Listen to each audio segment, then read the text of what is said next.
rock with it, do it slow, wait. Swag out on the floor, nay, real quick, hit that elbow and hit that Super Mario. Lean with the rock with it, do it slow, wait. Lean with the rock with it, do it slow, wait. Swag out on the floor, nay, real quick, hit that elbow and hit that Super Mario. Yeah, that's much better. A little fog machine going on here. Hey, yo, what's good, YouTube people? Once again, let me start out with my favorite phrase. I can't speak on the evil... Excuse me, got choked up. I can't speak on the evils that men do. I can only speak about what I've been through.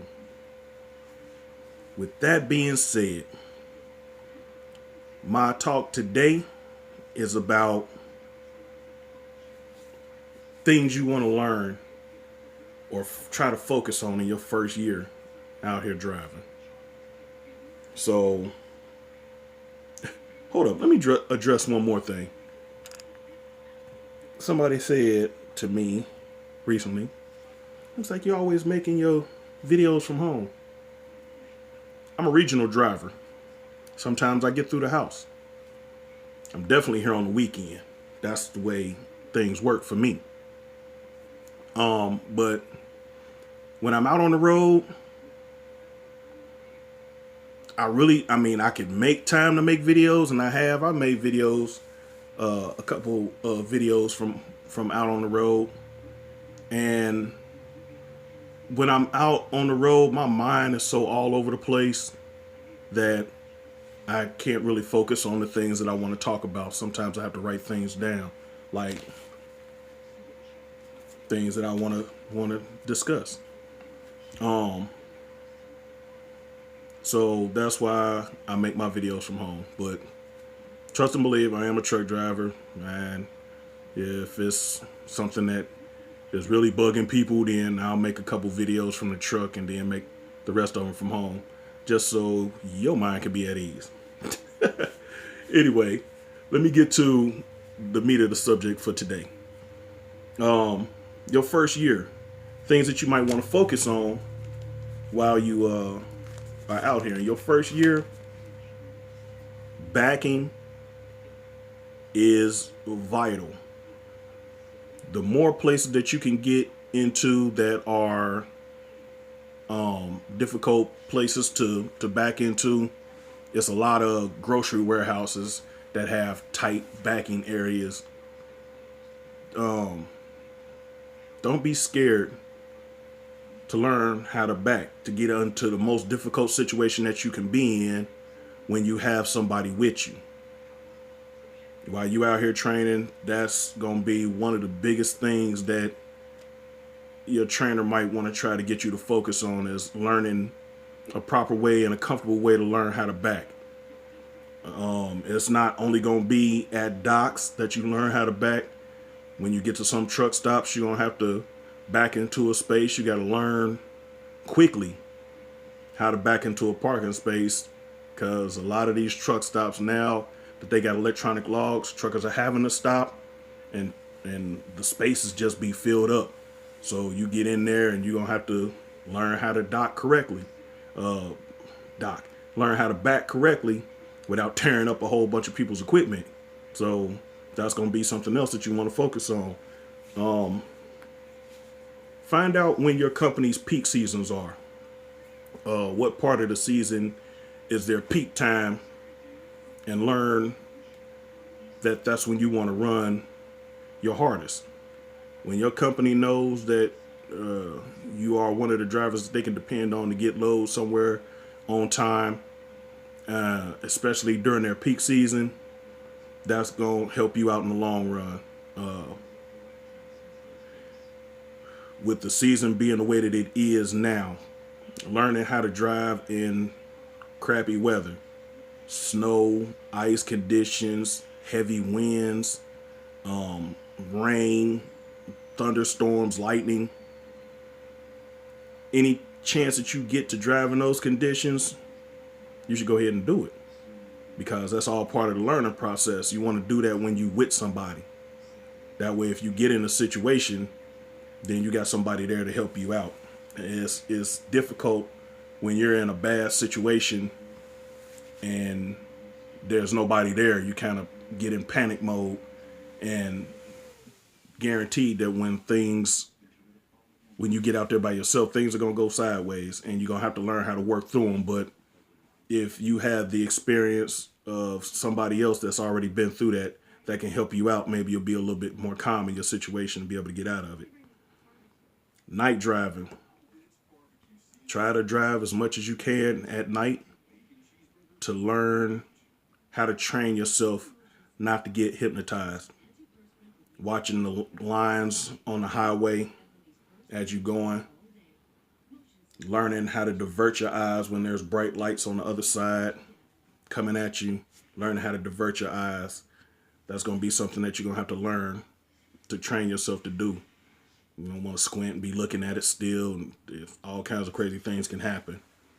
And speaking of that, driving in construction zones, now they got it where they putting out not just cones like they did a while back, but now they're starting to put up these concrete barriers, and they tight.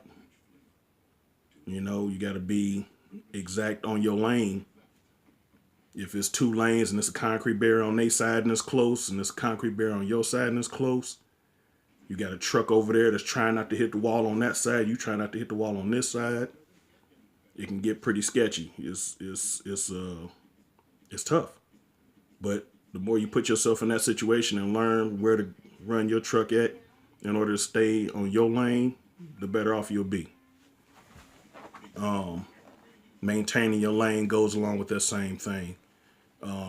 When you're in 3 lanes of traffic and you're in the center lane, you have to stay wide up at the top so as to not go into this lane, but at the same time, your trailer may be trying to go into the lane on this side. So you got to keep yourself in line during turns and, just driving down the road. You got a truck coming up on this side and on this side.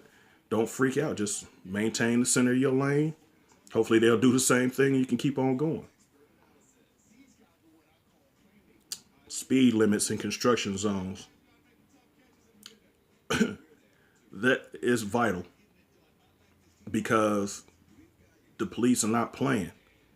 They want you to do the speed limit in those construction zones for a reason.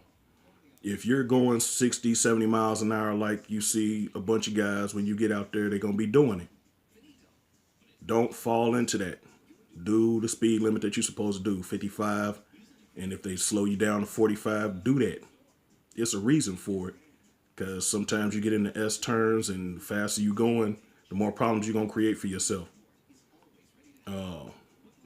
People doing construction out there, they really don't be paying attention a lot of the times, and they'll get right out there in your lane.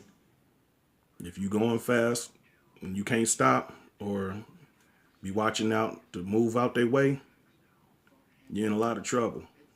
It's a lot of issues with that going on out there. Let me see. How to handle getting lost. Even in today's world with the GPSs being as great as they are, a GPS can still put you in an odd position or put you somewhere where you ain't supposed to be. While you with your trainer, learn how to handle what to do when you get lost and the quickest way to get out of that situation.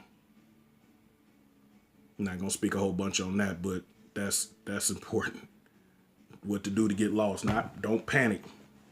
Get yourself in a better situation than where you were. You know that wherever you came from behind you was safer than where you might be headed to. You might be headed for a low bridge or a bridge that won't take your weight, run off into a residential area, and they giving truck drivers big tickets for being in them areas now. So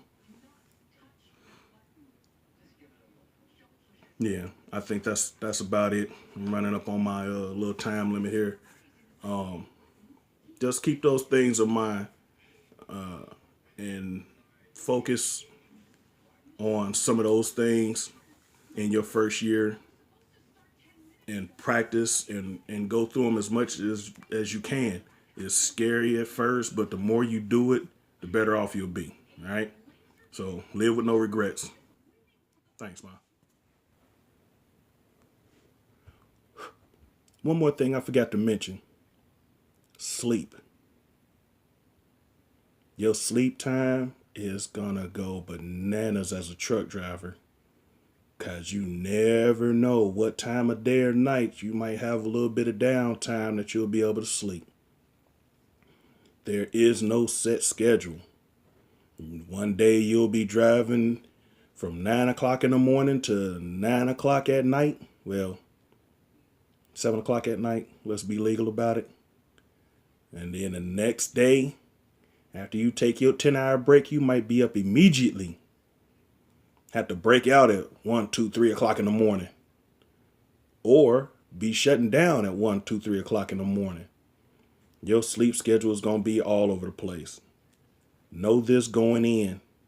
A lot of people have not addressed that or have not had that in their game plan.